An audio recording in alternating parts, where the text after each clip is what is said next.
of the United States of America and to the republic for which it stands, one nation, under God, indivisible, with liberty and justice for all.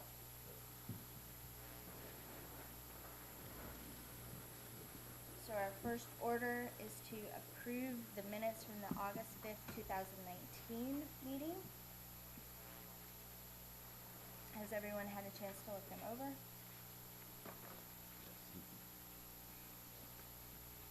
Is there a motion to approve? I'll make a motion. Second. There's a motion and an approval. Everyone in favor, signify say aye. Aye. Any opposed? Okay, the minutes for August 5th, 2019 are approved. Are there any announcements? Seeing none, we will go to old business, of which we have none. New business, which we also have none. So topics from members for discussion. Naeem? Nothing? No. Nope. Mayor? So with that being said, this meeting of the Historic Architectural Review Board is now adjourned. I like the way you run a meeting. They can all be this short. I volunteer for everything. I know, we'll give our members a few minutes to exit. We did? Oh, okay.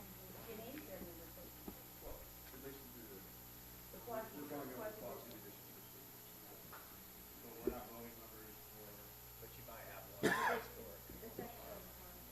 It affects you on the line. That's true. All right. The first item after approval of the minutes. It will only take 35 minutes. So, we will call this meeting for the Newberry Planning and Zoning Board for Monday, October 7th, 2019 to order.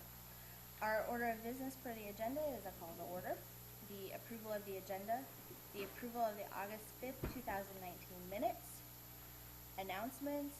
We will go on to old business, which is a review of our quasi-judicial procedure.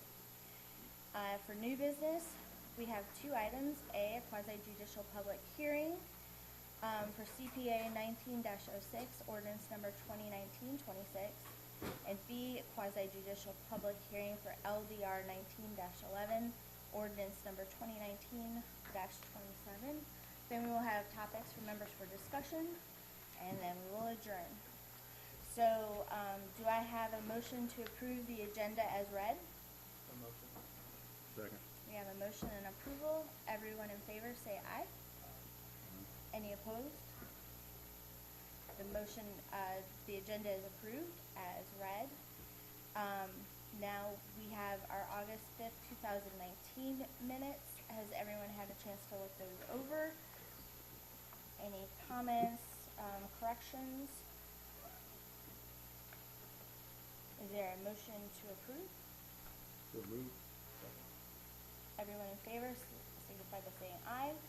Aye. I should remember I vote too. The motions for August 5th, 2019 are approved. Any announcements for planning and zoning?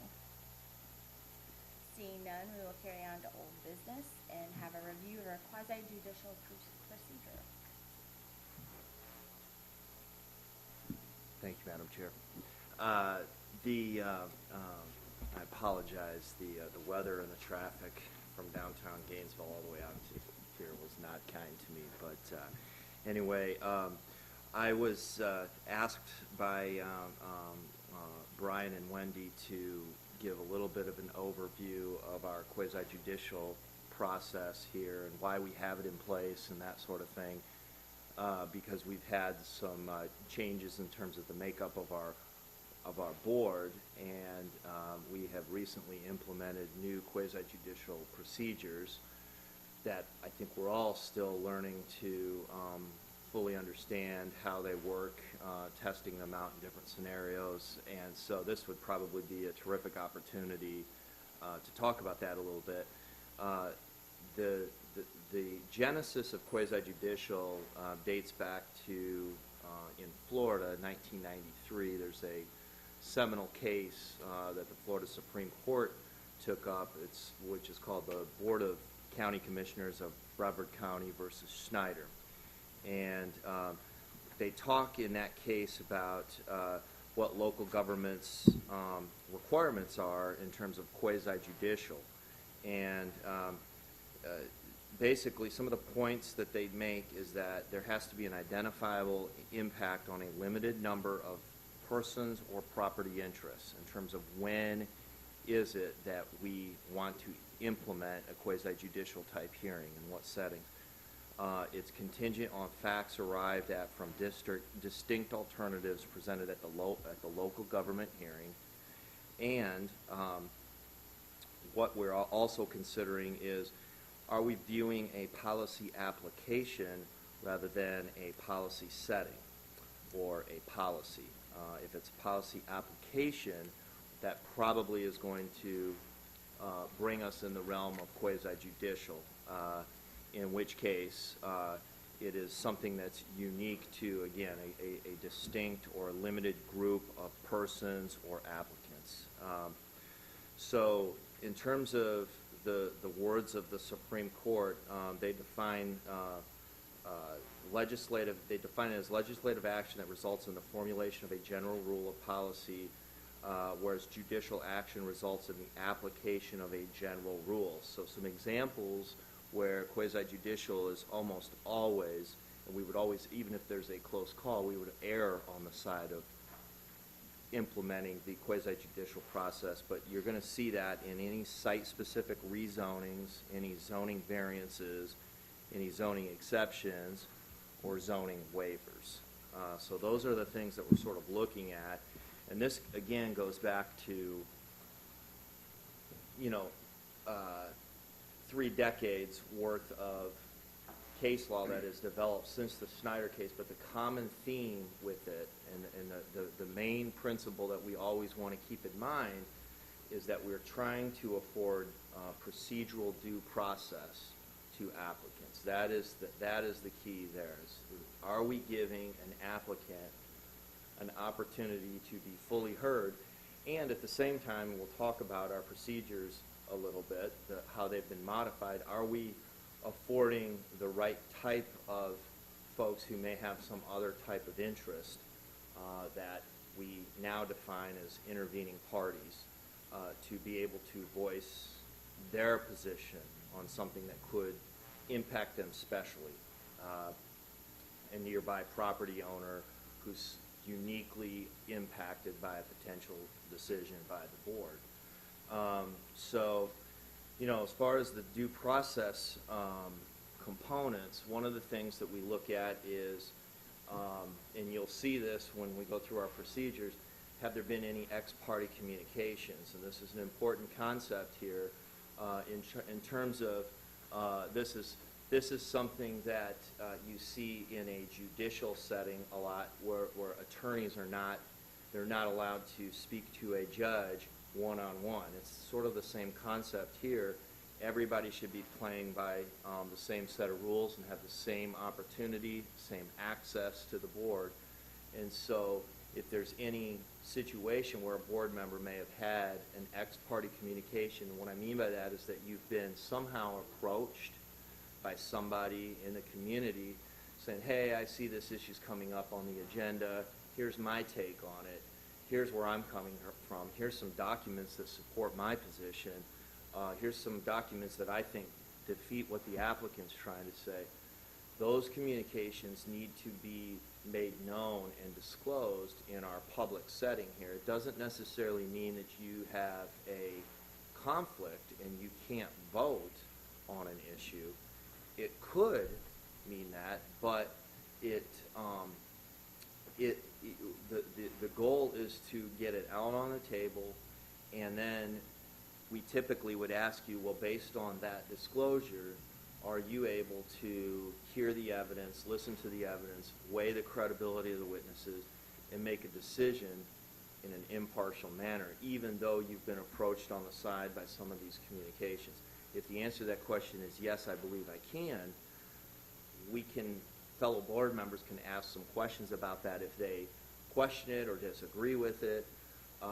that sort of thing. But otherwise, typically, we would allow the proceeding to go forward with that board member participating and voting. Now, if it's when I say a conflict, it would be something that maybe you as a board member might be impacted by a decision economically. You may have a business interest. You may have a special relationship with the applicant.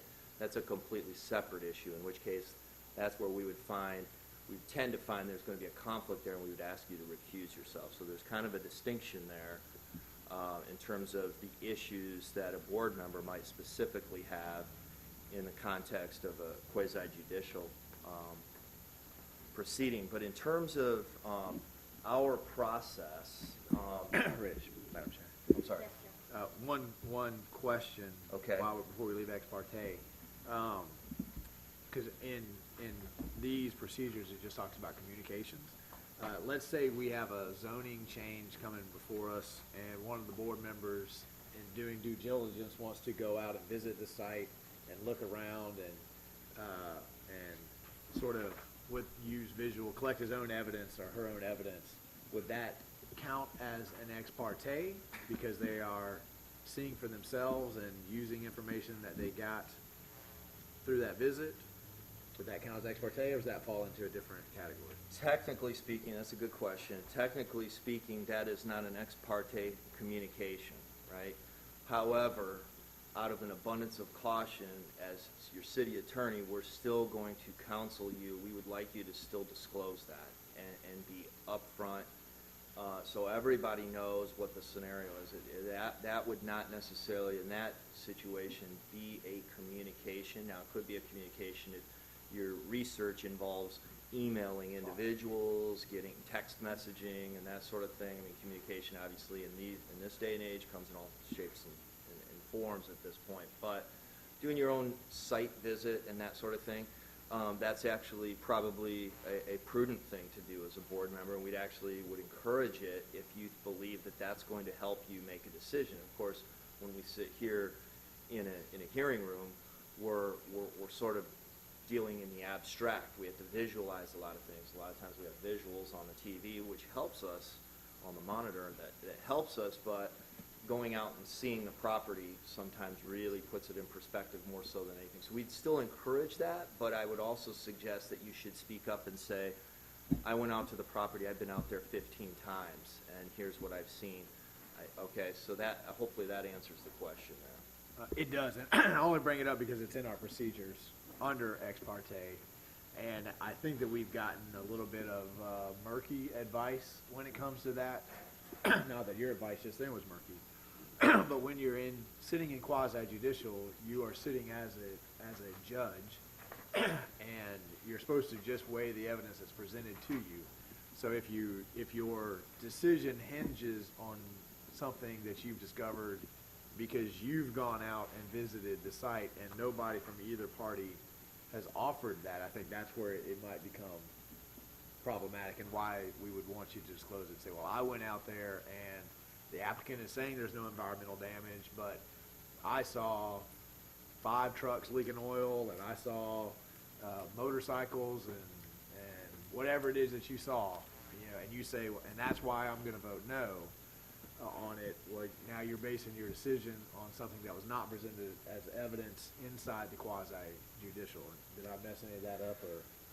No, I would still probably ask the question in that context, can you hear all the evidence and still render a decision factoring in everything that you know based on your experience? And if you are, if you say absolutely no, I cannot, I mean, technically we probably should have a discussion about whether that's even actually an ex parte communication, because we may decide, well, we can still go forward with you participating. If you say, no, I can hear all the evidence, then it sort of moots the issue to some extent. But, it does set the framework, or the stage, I should say, for a judicial proceeding down the road. The reason we have the quasi-judicial process is because we're establishing a record, and a record that you have to think in terms of, well, if this were to go in front of a judge, if somebody were to challenge this up the ranks and this goes into court, what is the court going to be looking at as their record? And so it's very important that we document everything that the board members heard in terms of evidence. And if there's some commentary about, well, you know, I found this at the site and that sort of thing, at least it's in the record, it's disclosed, and a judge, when that day comes, if it ever comes, would have to then make a legal decision as far as whether that's even, is that really an ex parte communication that violates Schneider, the Supreme Court case, or is that just you're making your decision based on general knowledge and everything that was presented at the hearing? But it's very, you know, sometimes we go through, and there's a step-by-step process, obviously, that we're going to follow today on the two agenda items. And oftentimes, these types of hearings, there isn't much of a dispute, but there are occasions where there are very contested issues. And so it's very important that as a matter of process and a matter of procedure, we go through every single step, as painstaking as that can be sometimes. And that way we've created the record, and the court is going to get our quasi-judicial process step by step and figure out whether we followed it and figure out whether this complies with Florida law. So it can be it can be very laborious at times. Sometimes it feels like we're being a little too meticulous with things, but the day we do get sued or the city gets challenged on something, the board members will feel very comfortable that, okay, we documented the record very well, we made it very clear, this is all of the things that we're using to base our decision on. So in terms of our process, this goes back at this point, I think we adopted our new process in the fall of last year, so we're coming up on a year already. But it's not every day of the week that we actually get to implement and use our quasi-judicial process, especially in a situation where there's maybe some contested or conflicting evidence or conflicting testimony. So some of the things going back in time, I think we probably, going back 2, maybe 3 years, began the process of rewriting, or I should say, I would actually characterize it more as enhancing our process, to add some additional levels of due process in there. As an example, we now, at the beginning of the presentation, have staff give an overview. That's where we were finding, without that staff overview, sometimes it wasn't always clear to the board or the folks who are listening or observing what exactly is it that we're even trying to decide here. You can get just lost in all the mumbo jumbo in the staff report. Not that staff ever comes up with mumbo jumbo. I don't mean it that way. But a lot of technical information in there, and staff does now a very good job, because we give them the opportunity to just give us a very brief overview of what's the issue before us. And then the applicant has the opportunity to present. Sometimes an applicant isn't necessarily, could be an individual, could be somebody who's not represented by an engineer or a planner of any sort, or a consultant or an attorney or anything like that. So they step up and they say very simply, this is what I want. It helps to have the staff explain, okay, this is what they want, but this is how they get there. This is the application, and these are all the mechanics in it. We also now allow a process for third-party interveners. Those, again, are, I would characterize them as maybe 2 different types. One is going to be somebody, as I mentioned earlier, somebody who has some kind of unique special interest, somehow claims to be uniquely affected or damaged if this particular application or this issue before the board or the commission is actually approved. And here's why. They're supposed to go through a process of submitting their position in writing beforehand, so that we're prepared to allow or potentially allow the intervener to speak. There's some language that's written in there that gives the chair some flexibility to determine on the fly, to be honest, if an intervener actually meets the criteria of being an intervener and whether we're going to allow that person to speak as an intervener. The other type of intervener that you'll see is going to be somebody who may be considered an expert in a particular field, in which case, again, we would always encourage them to go through the process of submitting their report, their evidence, their exhibits, everything ahead of time, so it's in the packet. Staff has an opportunity to consider it, evaluate it, include it in the packet for the board to actually look at. It doesn't always happen that way. There's some other pieces here that we've included that allows the chair now to grant a continuance of a hearing. Sometimes that can become a real consideration if all of a sudden there's all this evidence that the board is just getting hit up with at the very last minute. It can be a little overwhelming, not prepared for very good reasons, in which case somebody could make a motion or the chair could just decide, I think we need to continue this to the next meeting, or maybe hold a special meeting of some sort to allow everybody enough time to digest that evidence, and give maybe an intervener more time to prepare and submit, in theory, the more traditional way, all of their evidence and all their backup before the hearing. So there's not really a huge surprise when we get here. But we're documenting the record. We're going through all of it, so that record is created. And then, if there's ever a challenge, we can submit it to the court and then go through that process. So that's, in general, those are some of the things. There's an interesting House bill that the governor just signed into effect in June, I believe, and I don't think we've had a chance to really test it here in Newberry yet. Among the several municipalities that we represent, I don't think we've seen it come up yet elsewhere, but it has to do with development permits and development orders. And now the legislature has a timing process that previously did not exist, where the municipality now has to live by these deadlines when an application for a development permit or a proposed development order is submitted. The city is supposed to review within 30 days, and if the application is complete, then we have to decide, does this require a quasi-judicial hearing, or does this not? It's just a typical public hearing. I can tell you, when it comes to development permits and development orders, if the application is complete, it's hard to imagine a situation where we're going to advise you we don't need a quasi-judicial proceeding. So the timing process, if the application is not complete, the city has an obligation to timely respond and explain what additional information is needed. Once it gets to the point where the application is complete, quasi-judicial requires the process to run its course within 180 days.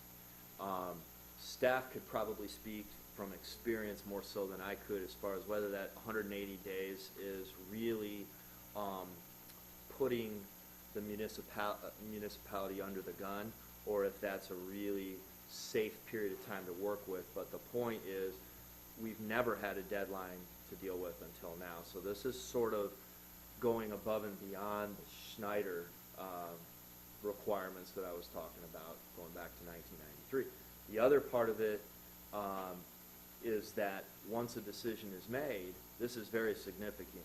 Now the city is required to develop written findings, where under the Schneider case, I say all we were required to do was to hear the evidence and make our decisions based on substantial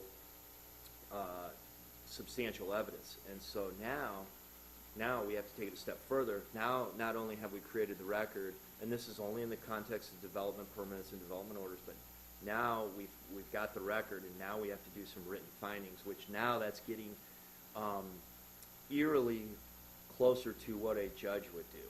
So that's always the fight among the case law is when you say quasi-judicial, that means you're kind of halfway treating this like a court proceeding and halfway informal.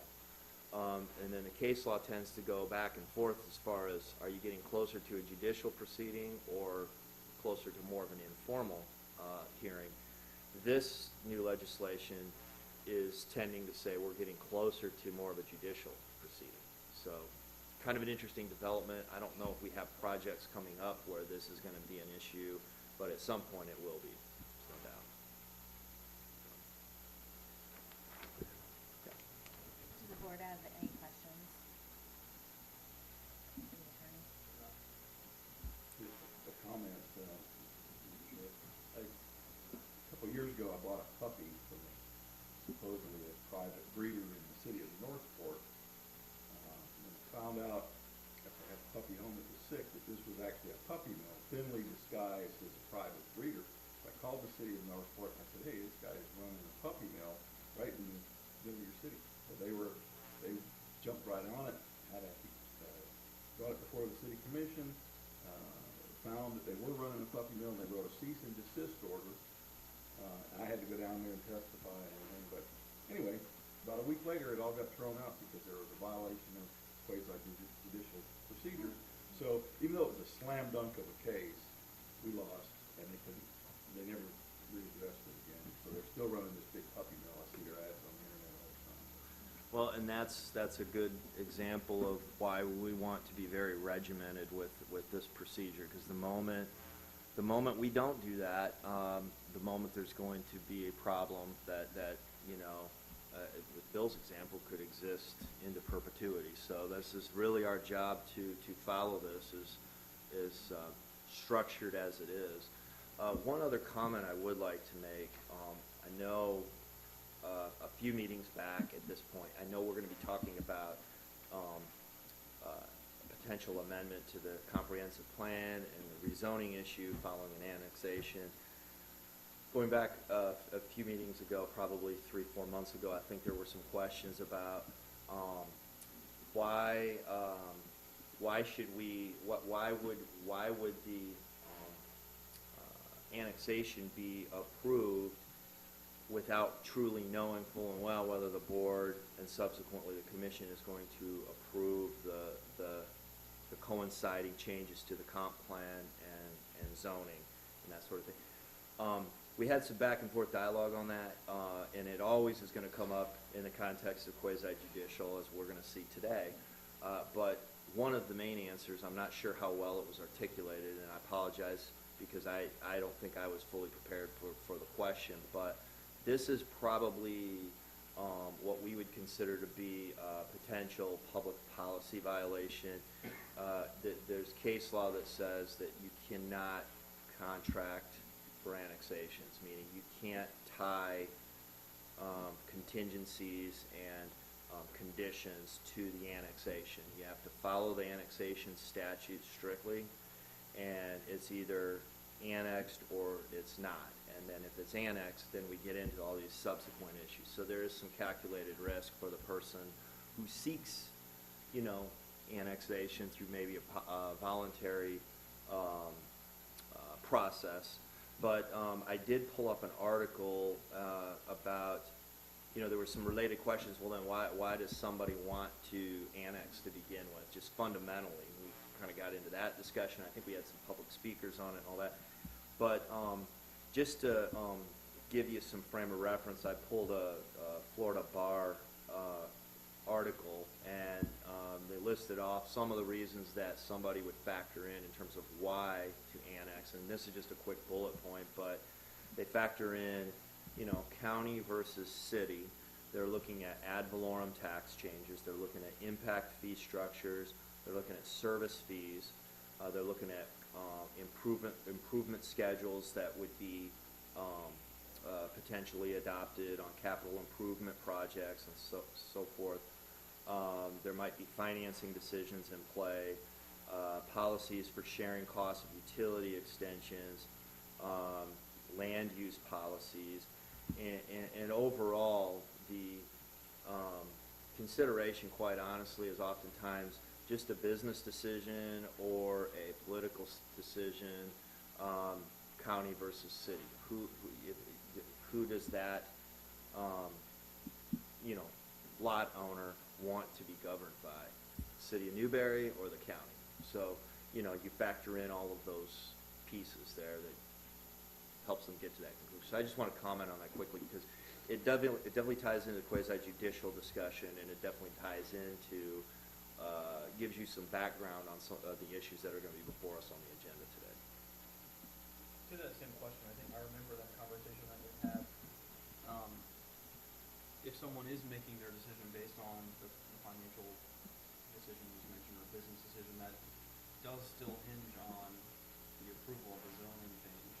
So I guess if they were to be annexed in, but then they were not to achieve the zoning change that they're going after, what's the default zoning that they fall into, or how do we approach the situation? So again, it's a calculated risk, and that situation could happen. And by default, that lot at issue is still annexed, but it's governed by the county. Whatever municipality it left. Right.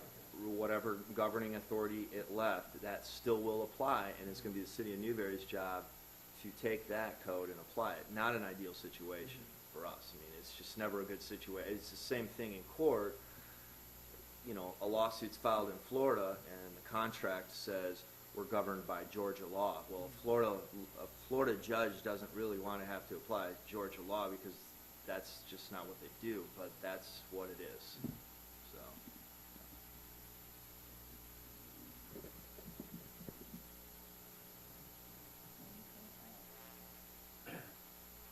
Okay. Thank you very much. Since we're now going into, YouTube from our historical architecture, you can go. We appreciate that. Yes. We appreciate You're you not being- sticking it out. Yes. And I suppose I should also interject, like I should have at the beginning of the meeting, that we are missing 2 board members tonight, Walt Boyer and Linda Woodcock, who could not make it tonight. So we'll give them a couple of seconds to mosey.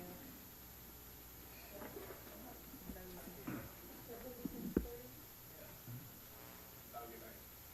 Thank you, sir. You too.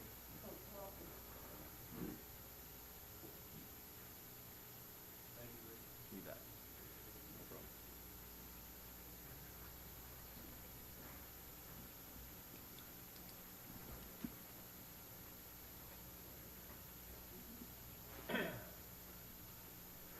So we will head into our new business. We have 2 quasi-judicial public hearings. So, do I need to move it closer? This is better. And, is that better? No. Oh, okay. I'll get closer too. I'll talk louder too. Okay. No, nobody wants that. So, we will start with our quasi-judicial public hearing for CPA 19-06, ordinance number 2019-26. We will have the city attorney read the ordinance by title and number for us. What I'll do here, actually, since this is a proposed ordinance and the board is not able to approve the ordinance, basically what the idea would be here would be for the board to make a recommendation on the application, which would also, if the application, if they recommend approval, would be also to submit the proposed ordinance to the commission for first reading. So I will read the topic of the application, which is quasi-judicial public hearing CPA 19-06, an application by the EDA Engineers, Surveyors, Planners, Inc., agent for Store Master Funding 11 LLC owner to amend the future land use map of the comprehensive plan by changing the future land use designation on 4.86, give or take, acres of land previously voluntarily annexed to the city, located at 19518 West Newberry Road and identified by Alachua County parcel number 04265-008-000 from Alachua County Rural/Agriculture to City of Newberry Agriculture. Since this is a quasi-judicial hearing, all public testimony will be taken under oath. Everyone testifying will be subject to cross-examination. All documents and exhibits shall be entered into evidence. The giving of opinion testimony is limited to experts. Closing arguments will be limited to the evidence of the record. We will start with a staff overview. The agent for this discussion could not be here tonight due to an emergency. But first we will have anybody presenting testimony stand and take the oath.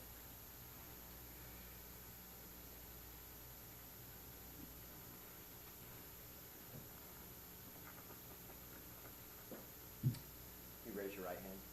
Do you solemnly swear to tell the whole truth and nothing but the truth? You do swear. And at this moment, we'll ask if any of the board members have had any ex parte communication. And I have not either. So at this, the staff can present their overview and presentation since we do not have an agent present for this.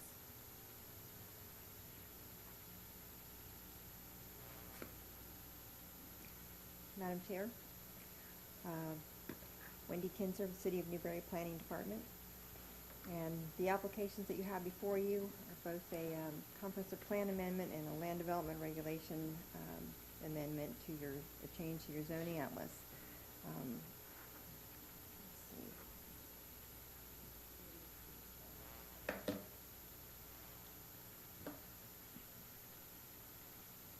They need to what? Okay. 21.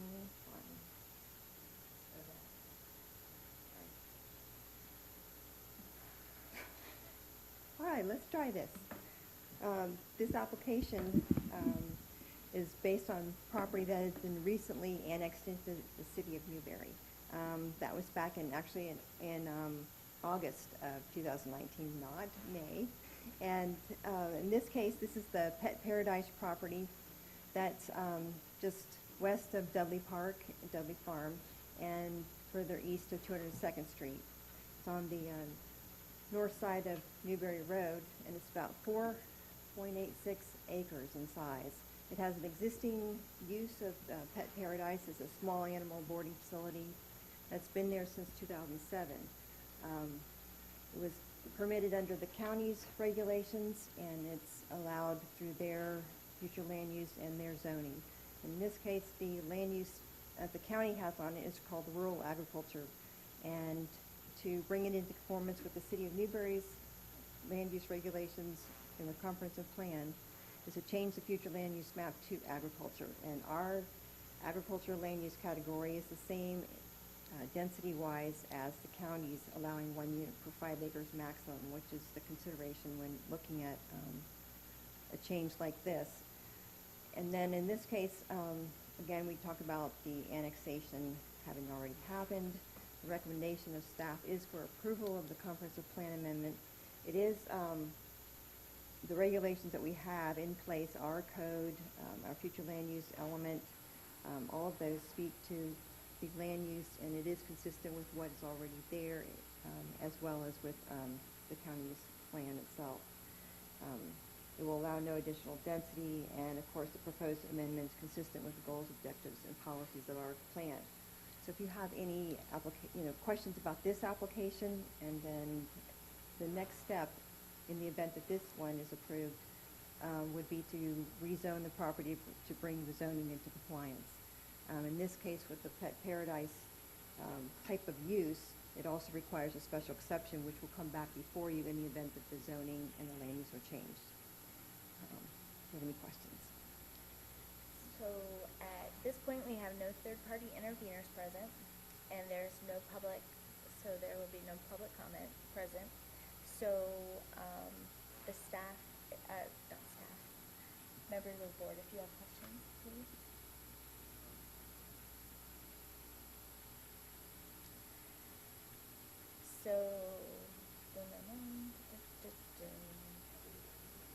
so the city attorney will advise us of the applicable law regarding this. I'm going to reincorporate my speech from earlier, so we won't have to restate that. But ultimately, what we're doing is deciding this based on the substantial and competent evidence standard. If that evidence, if the board feels that that evidence is in the record, they can make their decision to either move to grant the application with conditions, or amend it, or, I'm sorry, deny it. So, at this time, is there a motion regarding this, request before the board? I guess I got one question, Madam Chair, of the attorney. So this requires that after they get these changes made, then they've got to get granted a special exception to have it. So they're kind of at risk, and I'm sure the city commission would not deny them that special. But they're kind of putting themselves, like you said before, in a position where if they're denied the special exception for any reason, the neighbors come and say they don't want them, then they're kind of stuck in Twilight Zone, I guess, because they're there with that big building and they can't, they're out of compliance with it. That's a fair assessment. Yeah. Okay, well, I don't think there's any possibility that's going to happen, so I'll make the motion. What I would comment to further on that, most times with the way things operate here in Newberry, these discussions have been vetted pretty considerably with staff, so that the applicant probably has a pretty good idea of what to expect. I don't know that that's the case here necessarily, but that typically is what would happen. Madam Chair, staff has discussed this with the applicant, and they are aware of it. And as I had mentioned to you previously, Commissioner Conrad, the whole process with the special exception, in the event that the land use and zoning are approved and it goes through a special exception process, they are able to, the city commission would be able to add other conditions in addition to what's already on it. So it is that way that the city of Newberry can consider it. If they choose to allow it, they can still make sure that it's adheres to what they believe, the competent substantial evidence shows that they need to require of the particular applicant. But they are aware of the risk. Anybody who's coming in, especially for something like that, understands that there may be additional requirements or something else. Though, like you said, maybe not expected, but we can't say.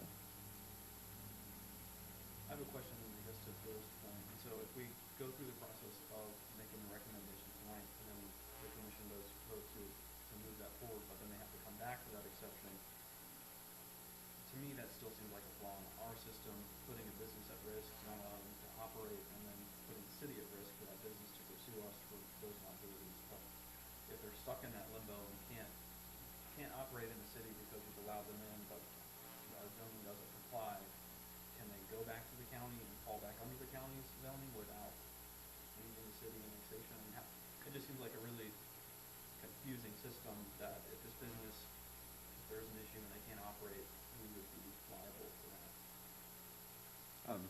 Brian's looking like he might want to comment. If I may, Madam Chair, under the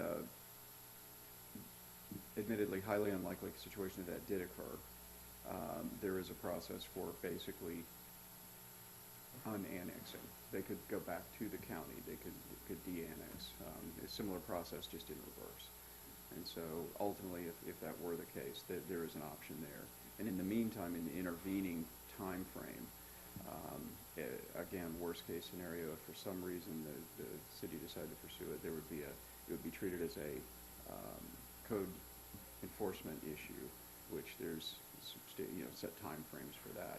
And basically the point of that is that by the time that worked its way through, they could have reversed the annexation and gone back to the county. But I think that's also assuming that the county allows them to annex back into the county. That doesn't seem to be a set in stone fact legally. That still leaves us up or put us at risk.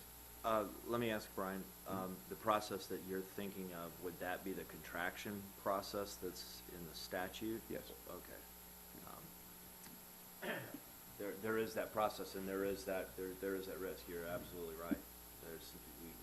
We can't predict how the county would decide that issue. I agree with what you're saying. I think the flaw lies in Tallahassee, not with us, though. So the only thing that I would disagree with what you said was a flaw in our system, and we are being bound by timelines and operations that we didn't select. So, that would be something that we would ask Chuck to work on up in Tallahassee and point out, so look, the way you've structured this, you actually put businesses potentially at risk. I would also simply say, while I agree that the business is at risk, at least the business is being informed of that at the forefront, and they're making the choice about whether or not to pursue that up front. So if they didn't know, and then all of a sudden they found themselves in this limbo, then I would look at our staff and say, well, wait, how did we get there this far with them, and they didn't know?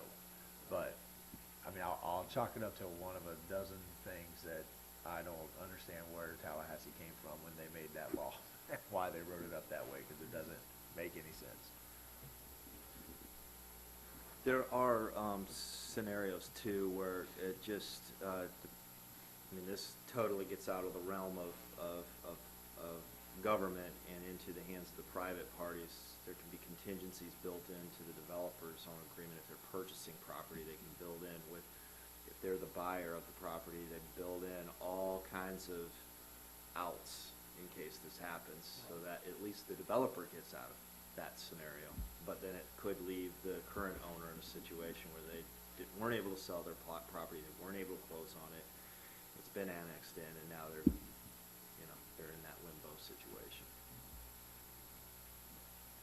As the attorney for the city, is it something that you're comfortable telling us? I mean, again, I have no doubt that this specific incident will be approved. I think it's a great decision to make, but if we follow that process continually, if something were to happen in the business, we're not granted that special exception, again, what kind of risk are we putting the city at for that company or business to pursue the city for damages or something? I don't think, as the mayor mentioned, this is really more of a legislative issue at the Tallahassee level. As long as we're carrying out the statute, the rules that we're governed by, I don't see there being really any risk. You can't, the speech I always give to people is you cannot stop somebody from making a claim, but you defend the claim. And this would be, a claim that would have, just wouldn't have a whole lot of teeth against the city.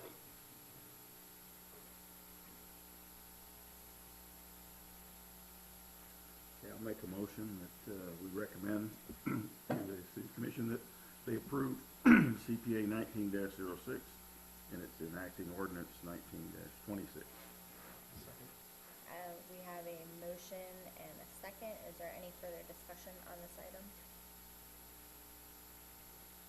Public comment? Seeing that there is no public to comment, all those in favor of the motion on the floor say aye. Aye. Opposed? All right, the motion carries. What's the date that this will be, October 20th. this will be heard by the city commission or board of adjustment? City commission on October 28th, 2019. Okay, for our next item. Oh yeah, but we do need to have the city attorney read the item into the record. Thank you, Madam Chair. This is quasi, as I say, quasi-judicial public hearing, LDR 19-11, an application by EDA Engineers, Surveyors, Planners, Inc., agent for Storemaster Funding 11 LLC owner, to amend the future land use map of the comprehensive plan by changing the zoning from Alachua County Agricultural A and Agriculture Rural Business ARB to City of Newberry Agricultural A on 4.86 give or take, acres of land previously voluntarily annexed to the city located at 19518 West Newberry Road and identified by Alachua County parcel number 04265-008-000. This application is contingent upon approval of application CPA 19-06, which has already been approved by the board. Okay, everyone who is present has been sworn already. So we can actually ask if there's been any ex parte communications on this item. Talked to Wendy about it. Is that, if we talk to staff, is that ex parte? It technically is, but, there's less of a concern there when you're talking with city staff. So you may want to just give us a general description of what your discussion was about and answer the question, can you hear the evidence today and make your decision impartially after hearing it all? Just had a general discussion about what we're approving tonight. Doesn't affect my ability to vote. Okay. I have no ex parte. All right, so we can begin with the staff overview, which will be the staff presentation as well, because the agent for the is not present because of emergency. Madam Chair, this application is the rezoning. That would be the one application that comes before you for your decision to recommend to the City Commission that they approve, which is our recommendation to you. So essentially, this is the rezoning that will implement the future land use map change that you just recommended approval of. So in this case, we've got, the property, of course, is still located in the same place on 4.86 acres at 19518 West Newberry Road. And the recommendation of staff is to approve the application, and noting that it is contingent upon the future land use map change, the CPA 19-06. The rezoning from agriculture and ARB that's under the county designation is similar to that of what we allow in our agriculture designation. Noting that ARB under the county allowing certain kinds of rural business, which our agriculture designation allows to a certain degree, and then we have special exceptions that allow for certain types of uses. So essentially that's the closest designation to change the zoning to. So staff is recommending approval, and if you have any questions, try to answer them. So we have no third-party interveners present, and there is no public present to comment. So at this time, the board can ask questions of staff. Madam Chair, we have a city zoning agricultural rural business. This is county agricultural rural business. Why don't we just make it City of Newberry ag rural business? The use that is being asked for, keep in mind this is the Pet Paradise use that's on the property, and based on that, it needs to have the agriculture designation with the special exception under our code to be able to continue operation. If they had ag rural business, would they have to go back for a special exception, or would a kennel be included in ARB? I didn't think we had ARB per se. I didn't know what you were thinking of, maybe that. Don't we have a city agricultural rural business? Not that I know of. Oh, I thought we did. Okay. My mistake. Okay. So there, really, I don't know of any other category that would work, because, like residential, professional, those kinds of things, but the only agriculture destination we have is agriculture. Okay. That's all I got.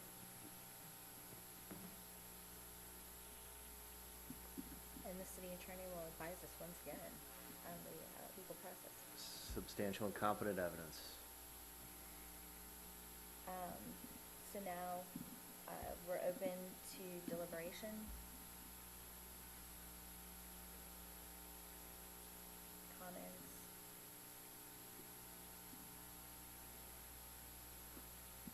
motion? Make a motion to, recommend approval. Second. We have a motion and approval, for the item in front of us for approval for LVR 19-11, ordinance number 2019-27. All in favor, say, oh wait, no, we're gonna deliberate. And we're going to see if there's public comment. Seeing none, we will have a vote. All in favor, say aye. Aye. Aye. Yeah, due to this. So the motion carries and passes for LVR 19-11, ordinance number 2019-27. It will be heard by the City Commission on October 28th, 2019. And with that, we close the quasi-judicial proceedings, correct? And I will say quasi. It's a coin toss. If you go to law school, 50% of the students say quasi, and the professors, and the other half say quasi. I'm a quasi kind of guy. So, topics for members for discussion, Gavin? Mayor Hellman? I have none. Mayor Marlowe? City Attorney? None.